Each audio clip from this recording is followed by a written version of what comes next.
Quer duplicar o valor da sua assinatura? Agora assinar o Observador dá acesso a todos os conteúdos e benefícios e ainda há uma anuidade ACP Bronze grátis. Terá vantagens que vão desde plano de saúde gratuito a descontos em combustível. Esta é uma assinatura que vale por duas. Assine hoje em observador.pt com 45% de desconto.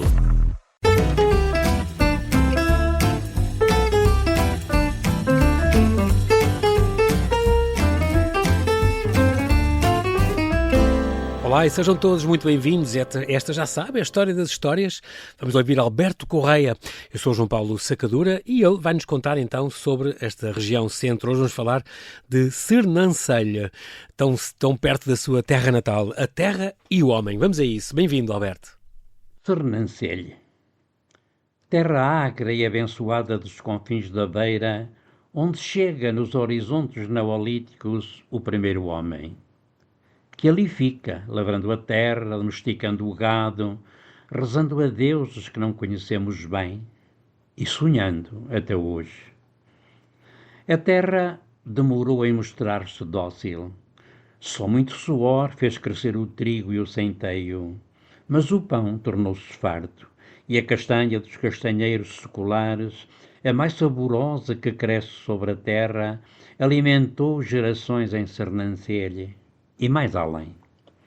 Vinhas e pomares de muitos frutos crescem nas terras fundas, mais viçosas, à beira do rio Távora, onde os moinhos antigos moeram o grão e geraram a farinha que alimentou nossos pais.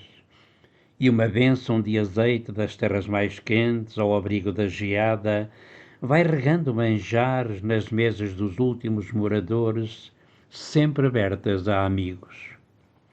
Os homens de Sernancelho, os antigos, foram mais lavradores, mas também houve pastores, soldados e mercadores e sangue de fidalguias.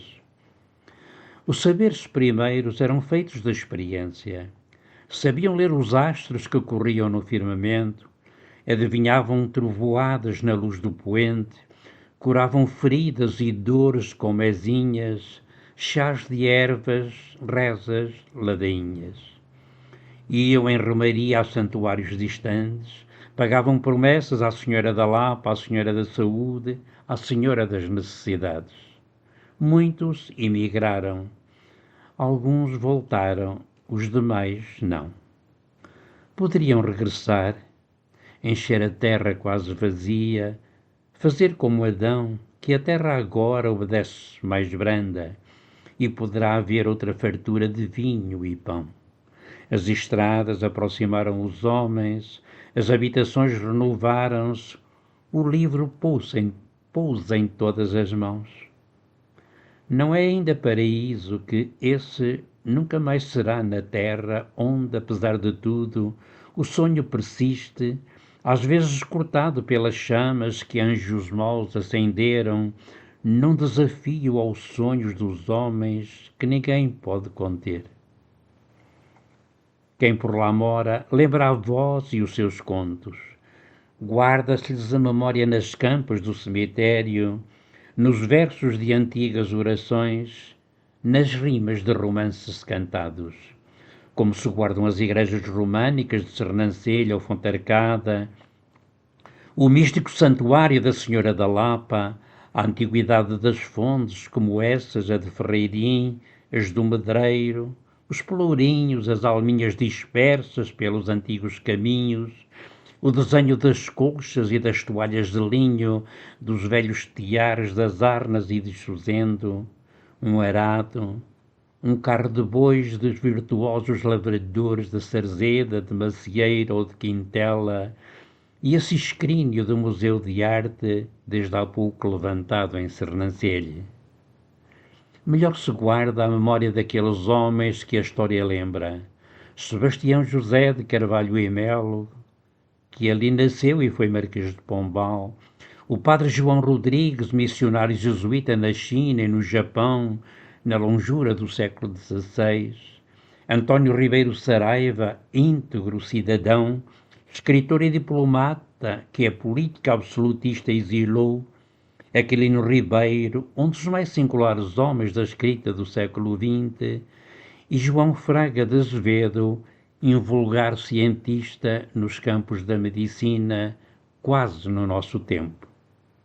Uma herança sem fim para guardar. Que boas memórias que nos traz. Não sabia que o Marquês de Pombal tinha nascido em Sernancelho, Alberto. Não sabia. Quem? O Marquês de Pombal. Que era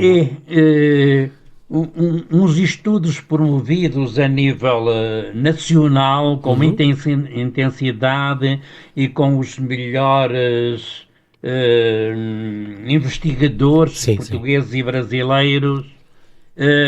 Foi possível, neste último ano, encontrar documentação no Brasil que garantia perfeitamente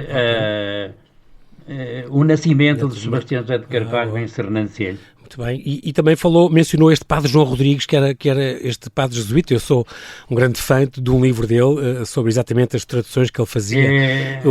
Era língua, ele era bem tradutor, era tão engraçado. Na China e no Japão. Ele próprio fez uma gramática para o Japão. Exatamente, é incrível. Foi pioneiro.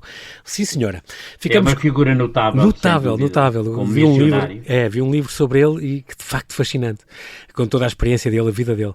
Muito bem, Alberto Correia, obrigado por ter trazido estas memórias e esta gente que importa sempre celebrar e que é da sua zona também, da Sernancelho. Fica aqui esta homenagem feita e todos estes saberes também antigos e quem povoava esta aldeia, esta região. Alberto, marcamos encontros. Até amanhã. Bem-aja. Até amanhã.